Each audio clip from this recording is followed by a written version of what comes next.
Israel-Hamas war live updates, U.S. aid arriving in Israel, where Blinken will go this week.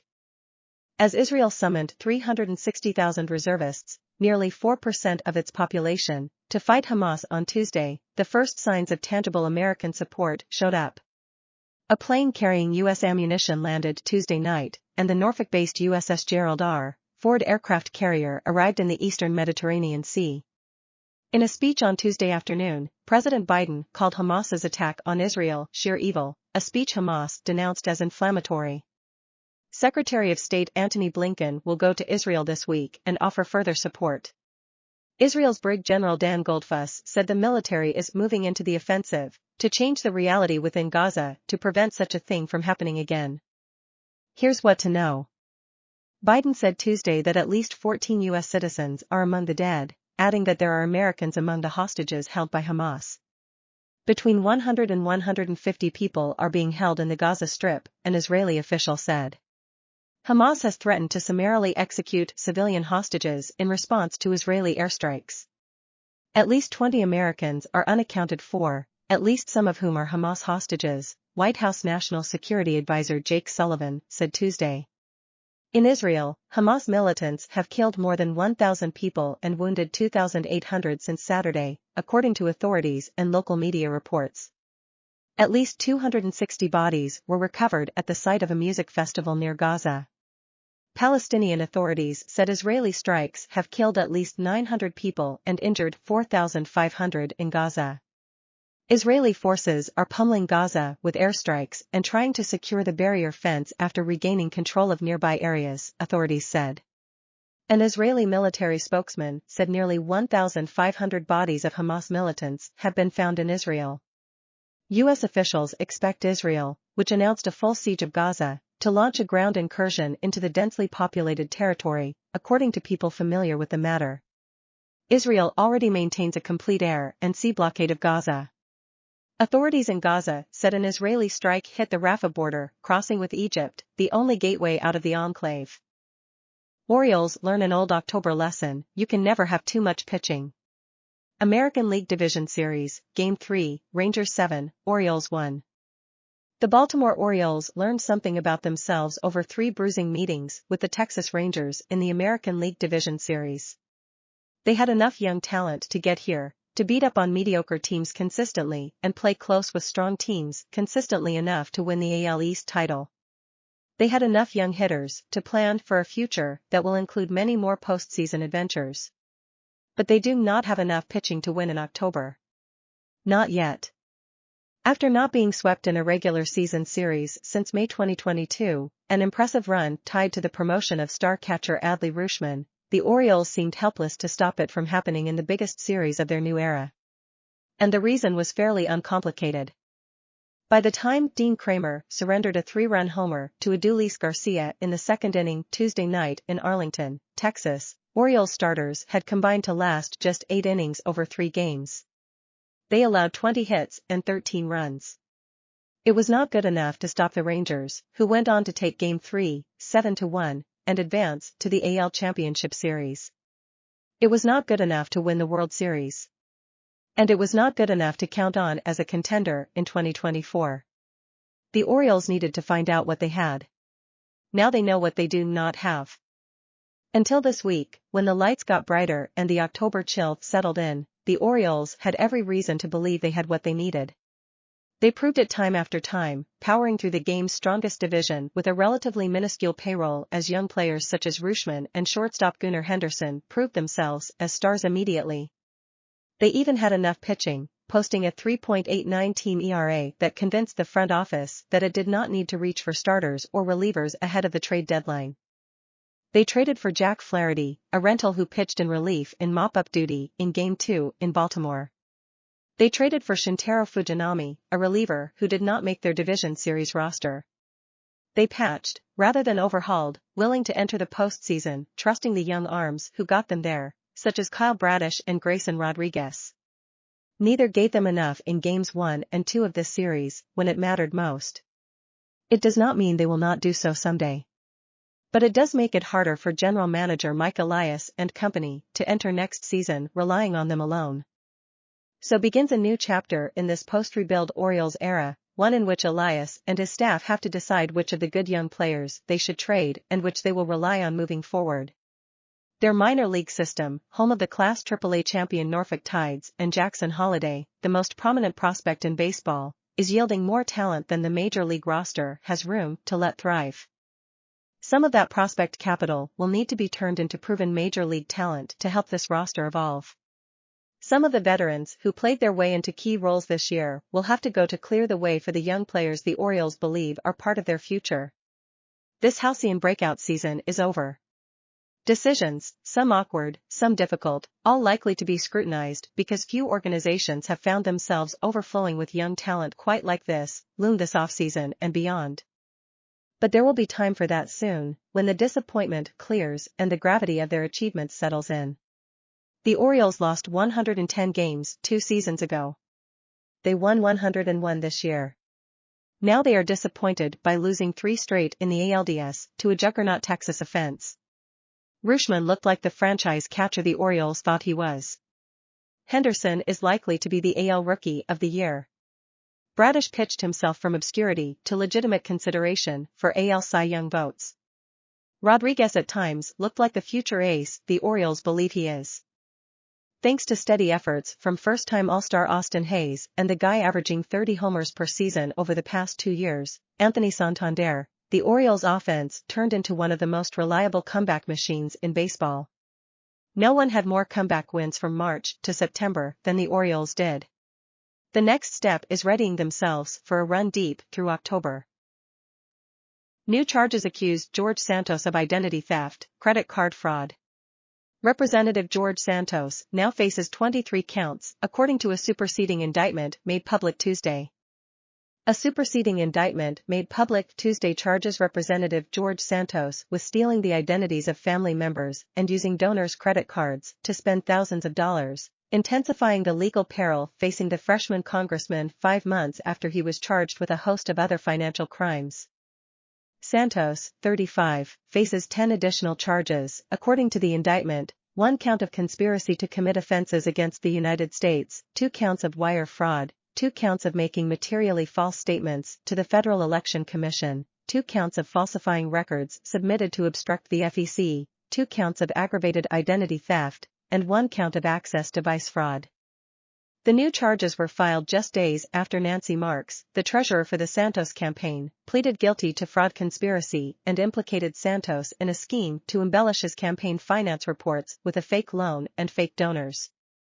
Santos, who is expected to appear in federal court on the additional charges October 27, told reporters at the U.S. Capitol on Tuesday evening that he does not intend to resign his seat in Congress. He declined to comment further. In May, the New York Republican was charged with 13 counts related to allegedly defrauding his donors, using their money for his personal benefit and wrongfully claiming unemployment benefits. Those charges were 7 counts of wire fraud, 3 counts of money laundering, 1 count of theft of public funds, and 2 counts of making materially false statements to the U.S. House of Representatives. He pleaded not guilty, and called the investigation a witch hunt at the time. Santos falsely inflated the campaign's reported receipts with non-existent loans and contributions that were either fabricated or stolen, U.S. Attorney Breon Peace said in a statement Tuesday. This office will relentlessly pursue criminal charges against anyone who uses the electoral process as an opportunity to defraud the public and our government institutions. Tuesday's indictment accuses Santos of running 2 fraudulent schemes during the 2022 election cycle, in addition to the other shams alleged in May. Between December 2021 and August 2022, he allegedly stole the personal identity and financial information of some of his campaign donors, and then charged the donors' credit cards repeatedly, racking up thousands in unauthorized charges. Santos charged at least $44,800 to one unknowing donor's credit card, the indictment states. The donor in 2021 had texted Santos to make a campaign contribution and shared billing information for 2 credits card, according to the indictment. Santos allegedly charged those credit cards multiple times over the course of months, exceeding campaign contribution limits, to aid his campaign and affiliated political committees, without the donor's knowledge. One of these charges was for $12,000, which was transferred to Santos's personal bank account, the indictment says.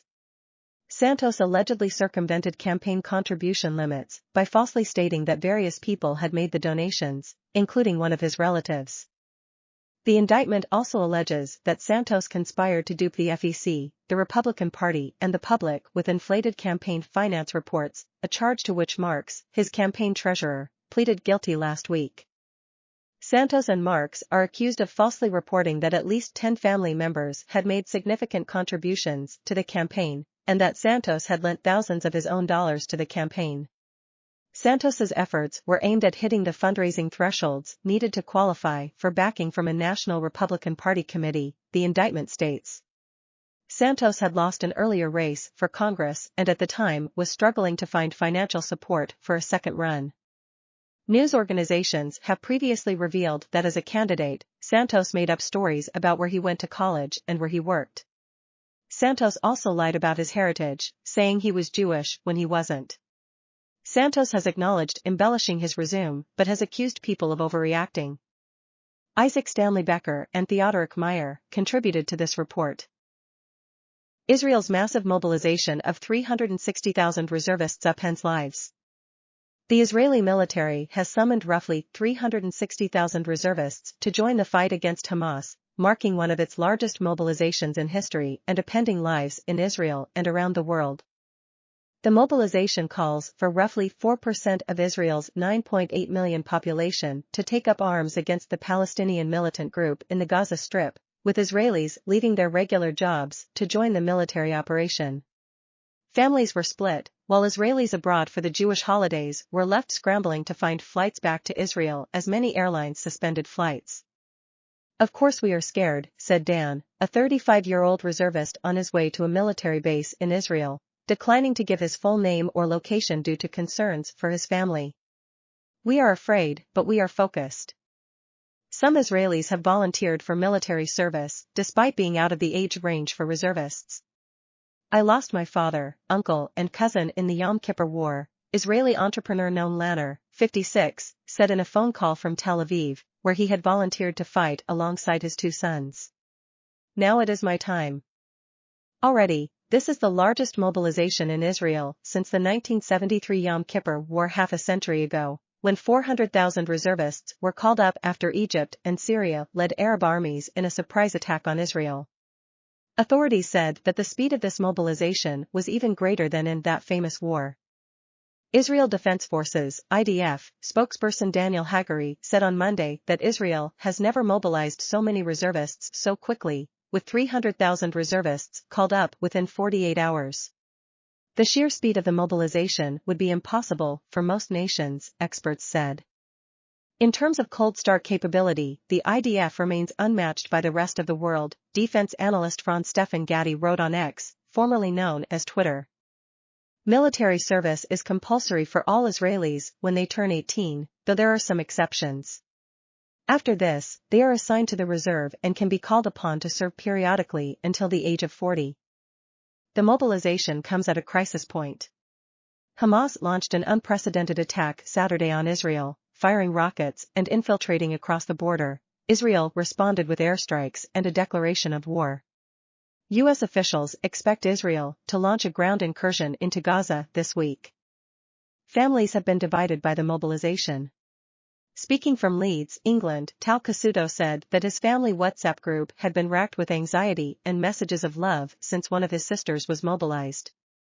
"It's a scary thought," Casuto said of his 23-year-old sister, Audie, leaving her home in Tel Aviv and the relative safety of her day job in retail to join troops to fight a war. Audie's twin, Ayelet, had not yet been mobilized. "They have always had each other," Casuto said of his sisters. "They are so close." Dan, who left behind his job as a supply chain and operations consultant to fight, said that parting with his two children, one of them 3 years old and another 9 months, was very hard. "I hugged and kissed my wife," he said, before adding, "my beautiful wife." As long as he has access to his phone, he said, he will use it to send her updates, to let her know he is okay. He said he does not know what his exact mission will be. He said that while it was not compulsory for him to step up, he wanted to volunteer. You have to do whatever it takes, he said. I've never seen anything like this, David Citron, a 32-year-old venture capitalist now working as a combat medic, said by phone from where he is stationed near Gaza, as explosions from the Iron Dome rocket interceptor system could be heard in the background. Thousands and thousands of soldiers, everyone just making their way onto base. A lot of anger, a lot of frustration, a lot of shock, he added. A lot of people were completely blindsided, myself included. There have been some signs of chaos in the reservist process, with some Israelis complaining of uncertainty about their role. In WhatsApp groups used by Israelis abroad, some have also complained of sharp price increases in tickets for flights back home. At the check-in queue for an Israel Airlines flight from Berlin to Tel Aviv on Monday, a few dozen Israelis waited in the hopes of getting on a flight home. Check-in staff announced that priority would be given to those answering Israel's unprecedented call-up of reservists. Military first, said one, as he indicated that he could only take 10 people from the ticketless line. With a slew of carriers canceling flights to Tel Aviv as rockets target the airport, Israelis mobilized while abroad have limited options to get home. El Al, the national carrier, has announced that it will schedule extra flights to help people get home. 2 Hercules transport planes have also been flown to European countries to bring home Israelis, according to the IDF. Israeli reservists returning to the country at Miami International Airport, which has a direct El Al flight to Tel Aviv, told local news reporters that flights were full. People are connecting. They want to pray. They want to unite, Rabbi Levi Kurinsky, who serves at the Chabad of the airport, told Local 10 News. The Israeli embassy in Peru has helped arrange a flight to Tel Aviv from Lima, given the large number of Israelis who had been traveling in South America at the time of the attack. It was probably the best flight I was ever on in the worst possible circumstances, said Yehuda Brownstein, a 24-year-old Israeli-American living in Los Angeles, who had not been called up for reserve duty but bought the first ticket he could find to Tel Aviv after hearing the news on Saturday anyway. The emotions on the flight were mixed, he said. At one point before they landed, everyone on the plane stood up and sang the national anthem in memory of those who had died. There really was this connectedness between everyone in that cabin on that flight, everyone there for the same cause, he said. The conflict has bridged some divides in Israel.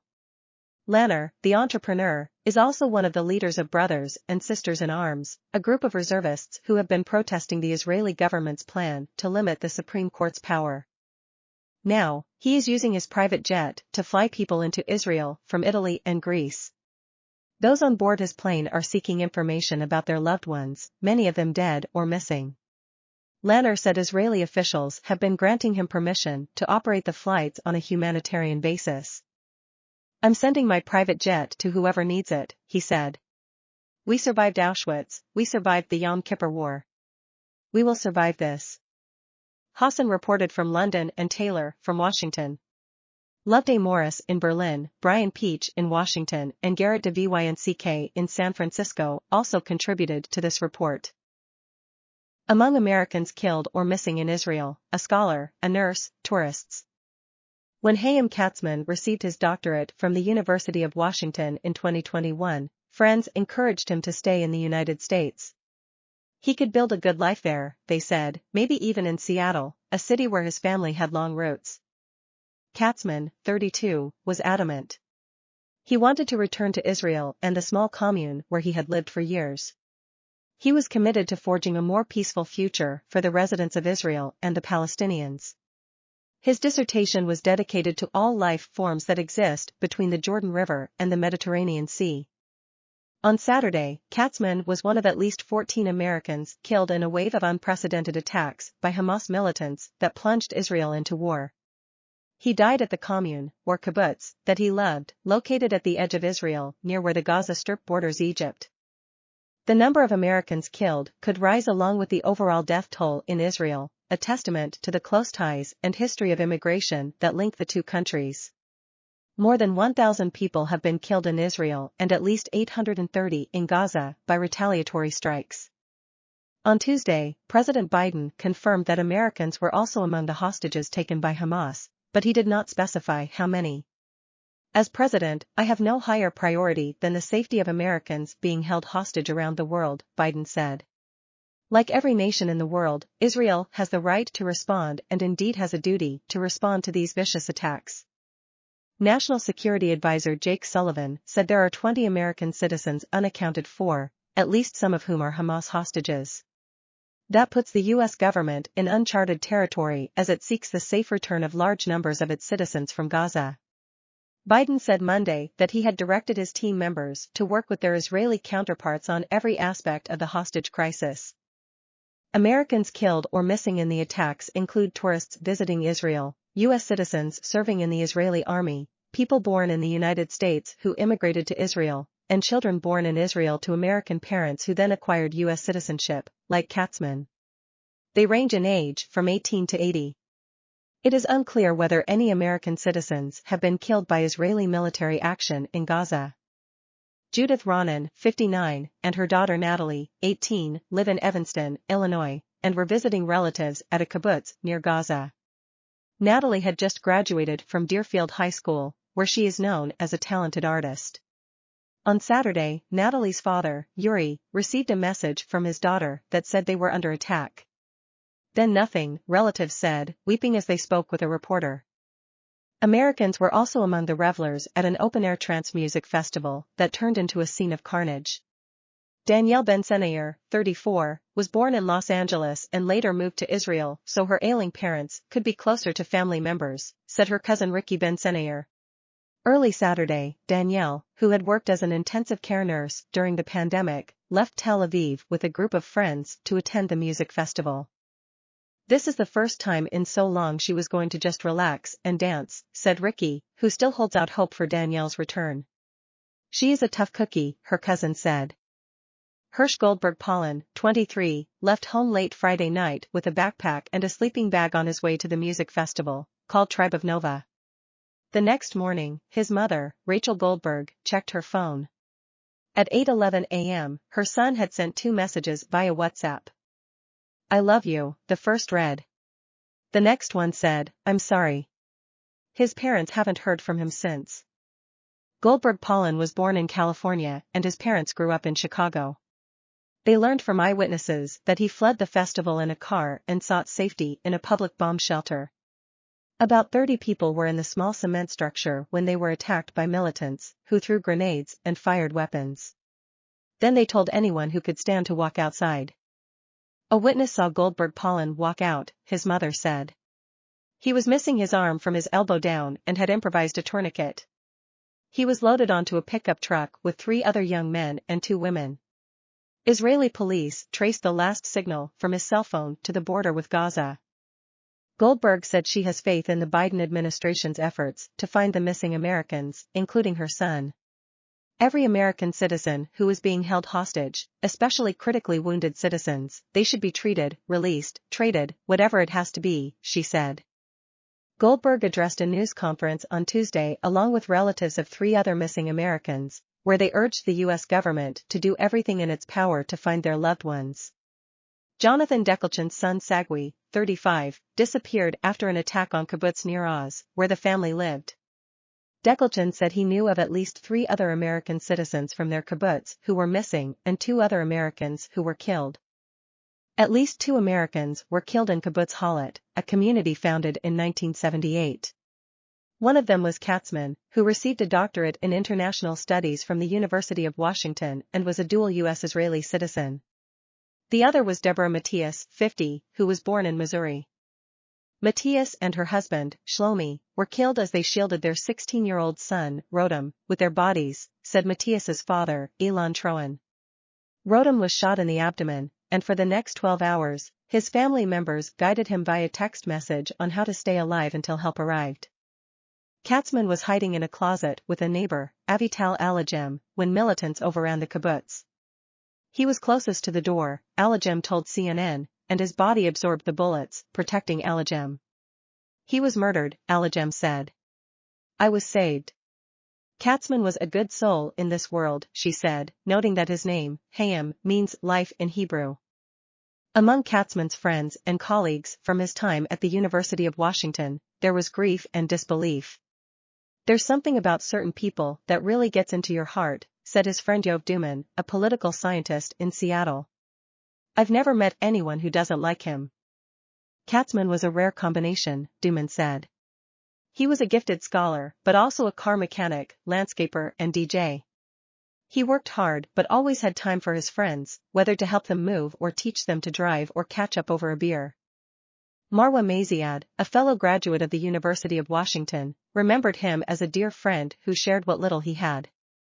He often integrated Arabic music into his DJ gigs, asking her about the lyrics, she wrote on Facebook. Katzman won a prize for an academic paper he wrote about contemporary religious Zionism, the focus of his research. I really think his work helped illuminate some of the very dynamics that have brought us to this horrific moment, said Leora Halperin, a historian at the University of Washington. There are many pieces to this puzzle, but he had devoted years of his life trying to understand some of the pieces. Katzman had a very deep concern for all the residents of Israel and the Palestinian territories, said Devin Nar, another historian at the university who asked Katzman to be his teaching and research assistant. Katzman didn't despair but retained a kind of hope and optimism that a different future was possible, Nar said. He then stopped speaking, overcome by emotion. His mother, Hannah Wacholder Katzman, grew up in Cincinnati, while his father, Daniel Katzman, is from Seattle. The family moved to Israel in 1990 and Hayam, the second of 6 siblings, was born a year later. After finishing his mandatory service in the Israeli army, Katzman moved with friends to Kibbutz Halat. They went to revive this kibbutz that was aging and isolated and frankly dangerous because of its location, his mother said. But he found a real sense of community and told friends he loved living there. Wacholder Katzman has not yet been able to arrange her son's funeral amid the chaos of so many deaths. But she knows one thing. He wouldn't want this conflict to be used to kill innocent people, she said. He would want this conflict to end as soon as possible. Susan Berger in Chicago, Karen DeYoung in Washington, Kelly Cassilis-Cho in Seoul and Francis Vinnell in Melbourne, Australia, contributed to this report. Slater reported from Williamstown, Massachusetts. Wax Thibodeau reported from Washington.